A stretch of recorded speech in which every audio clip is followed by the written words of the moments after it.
Now then, Vinyl Monkey here again. Where are we? 1975. This is my North American section from my favourite albums from 1975 from this collection. It'll be my last video for a few weeks because I'm off to the beautiful island of Lanzarote at the weekend, so I'll be away from. The only music I'll be seeing is maybe some covers sort of bands in the Irish pubs or something, and maybe a bit of Euro pop in the cocktail bars, I don't know, but anyway, I'll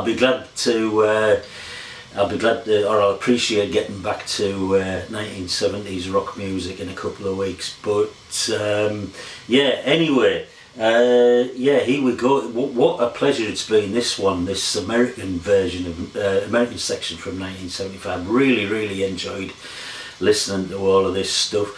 I only had about a dozen albums, American, from 75, so it wasn't difficult to get down to the top 10. A couple of middle of the roadish albums by the Eagles and Jefferson Starship sort of didn't make the cut, but the top 10 are all great. And the first one, yeah, I've got to start with is a disco album, sort of proto-disco, just before disco really became popular. This is KC and the Sunshine Band, and yeah, what a just a lovely album, simple, repetitive, groovy, dancey.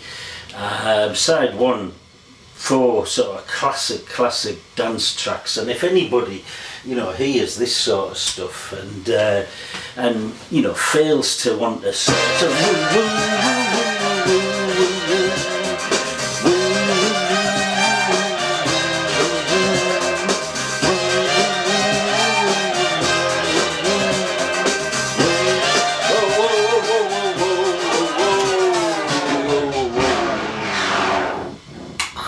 yeah, if anybody hears that sort of stuff and fails to jump out of their seats and dance, well, I don't know. What can I say? Anyway, love this stuff. I don't know whether it's just nostalgia because, you know, I was 17, 18 at the time and all this stuff was in the nightclubs, and I don't know, but this is a great example of it anyway. My number 10, KC and the Sunshine Band. KC, by the way, is their lead singer, is somebody Casey, and the Sunshine, they're all from Florida, so the Sunshine State, that's the origin of it. Right, my number 9, total change, other end of a spectrum if you like. This is Janice Ian, just a lovely, strong singer, songwriter. This is a lovely, really nicely produced, slick, maybe too slick for some, I don't know, album, but lovely. It's elements of folk, jazz, bit of bluesy, classical stuff. There's lots of horns and strings in there, beautifully played and arranged. And I suppose most famous song on here will be the At 17, the sort of ugly duckling song, some people call it, you know, difficulty, sort of autobiographical, I think, song about how difficult the fit in it was for it at 17. There's a gorgeous version of her performing that song on the Old Grey Whistle Test. It's up on YouTube. Have a look at that one, beautiful, yeah. But also the last track on side one, Watercolours, gorgeous as well. So yeah, lovely album. My number 9, Janice Ian, Between the Lines. My number 8, this is Little Feat, the last record album. Little Feat, yeah, Lowell George et al. Great band, and this is just a really nice album. It's funky, but it's laid back. It's jazzy. It's got a lovely sound. I particularly love the bass, the drums and the keys on this album. Really great. It's got a lovely production. It's quite a short album. It's 8 tracks. They're all shortish tracks. None of them are really the standout tracks, but there's no filler. It's 8 really strong tracks. It's just a really lovely, laid back, enjoyable listen. That's my number 8, Little Feat, the last record album. My number 7. What an album this is. This is the Doobie Brothers. I don't know whether the Doobie Brothers were underrated. I don't know what was the name or what, but I never really connected with them back in the day at the time. I mean, I do remember their singles and thinking they were alright, but never really connected. But this is a real cracker of an album. This is The Captain and Me. It's just great harmonies, it's got lovely melodies, excellent musicianship. The songs, Natural Thing, Long Train Running, which was a single, China Grove, brilliant songs. Simple songs really, but just really well performed. A real pleasure to listen to. Lovely album, Doobie Brothers, Captain and Me, my number 7. My number 6, this is Tom Waits. This is Tom Waits' third album, Nighthawks at the Diner. And I know I said I would, I'm only doing studio albums in these top 10s, and this comes across like a live album. But in fact what they did was they set up a studio with a load of sort of tables and chairs, cabaret style, served some drinks up, invited people who work for the record companies, friends, maybe some fans, I don't know. And I think they took 2 sort of recordings of this album to put together this album. But I count it as a studio album because A, it was done in the studio, and B, it is all new material. And this is Tom Waits pretty much building on the sort of images he was developing in his first 2 albums, sort of low life, America, LA, the barfly sort of scene, and but he does it here with just real sort of wit and humour, and the intros to the songs, which last nearly as long as the songs, are just and are played to music. They brought in 4 sort of top jazz musicians alongside Tom Waits on this one, and it just creates a real sort of ambience. You're in a sleazy nightclub. It's as much stand-up comedy as it is music. It's as much jazz as it is singer-songwriter. And for some people, it's a bit Marmite, this one. I think some Tom Waits fans and critics sort of, don't rate this one so highly. I'll love it. It still makes me laugh, even today. Brilliant songs, Eggs and Sausage, On a Foggy Night, Warm Beer and Cold Women, Better Off Without a Wife, where he sings about ringing himself up, taking himself out, and gets to 2 a.m, he's taking advantage of himself, and just, I don't know, it may be infantile humour, it may not be for everybody.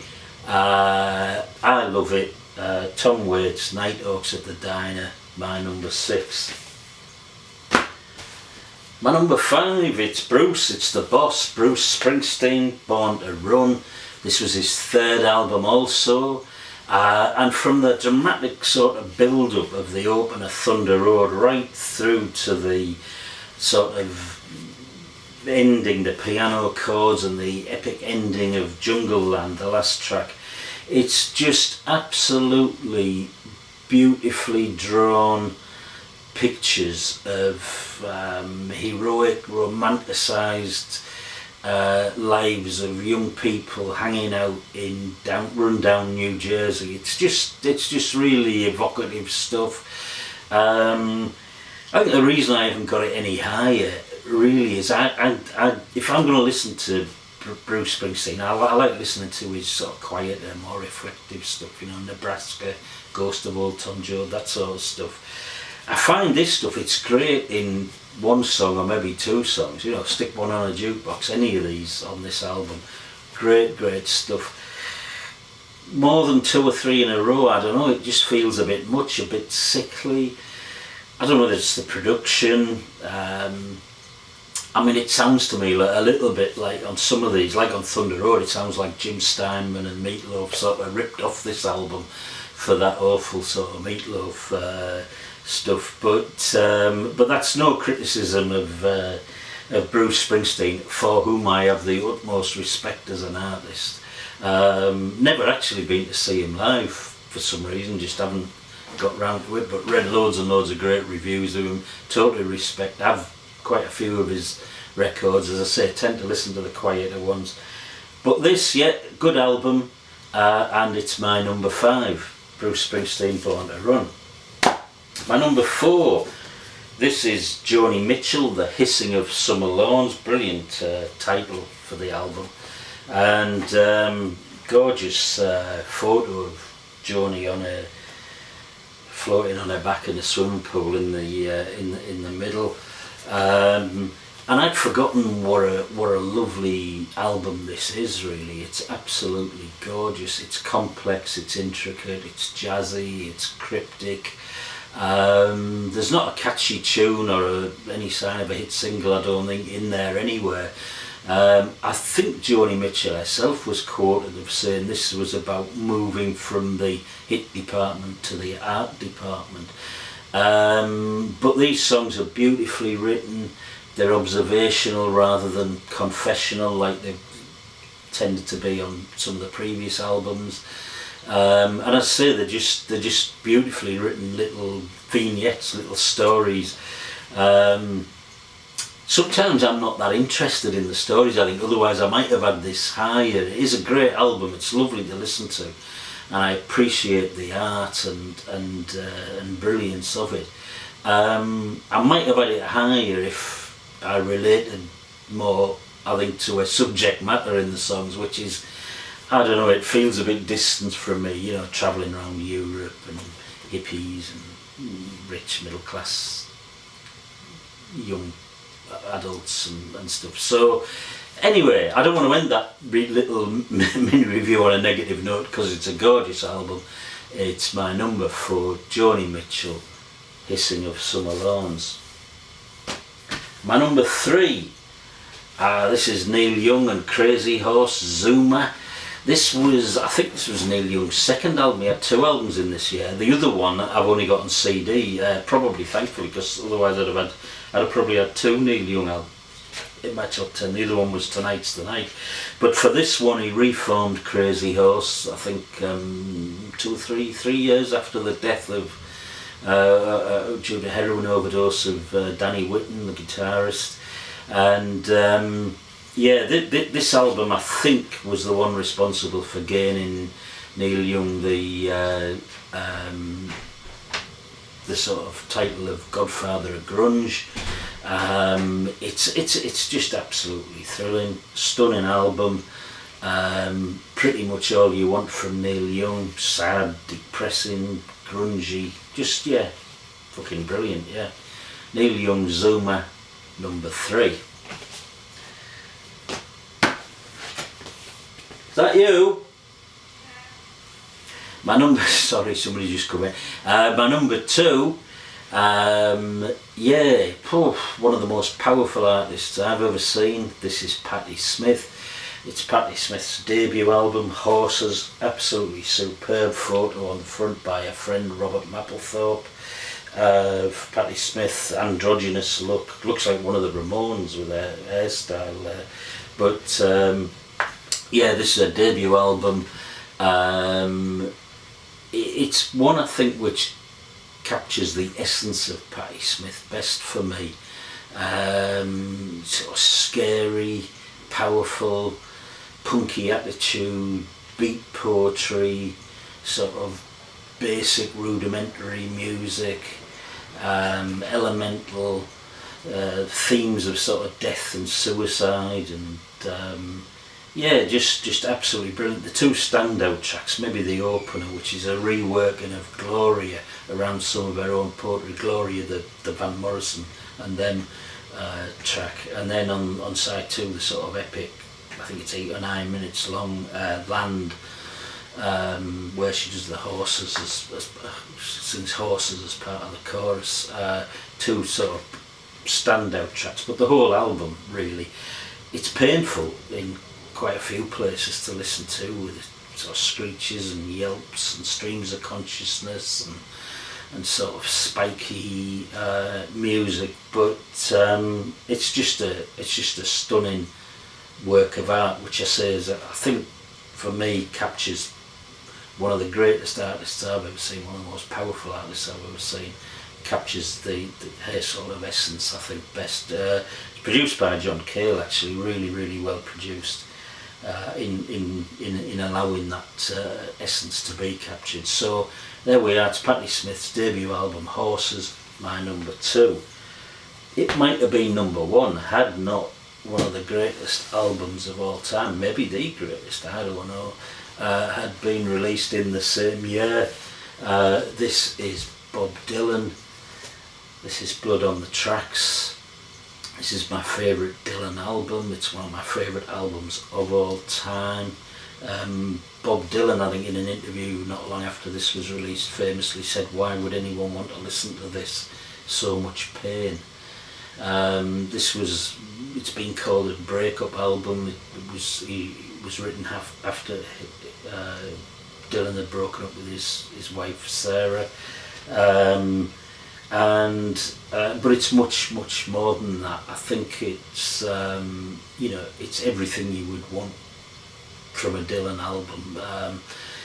It's one everybody should listen to, I think. I mean, I think this album for me sort of sums up the sort of bitterness, sorrow, pain, regret, loss, every negative emotion you can think of better than any other album I know. And it's not just through the lyrics. I think it's it's just the sound of the album, the way he sings it absolutely beautiful. Dylan's singing is brilliant, absolutely brilliant on this album.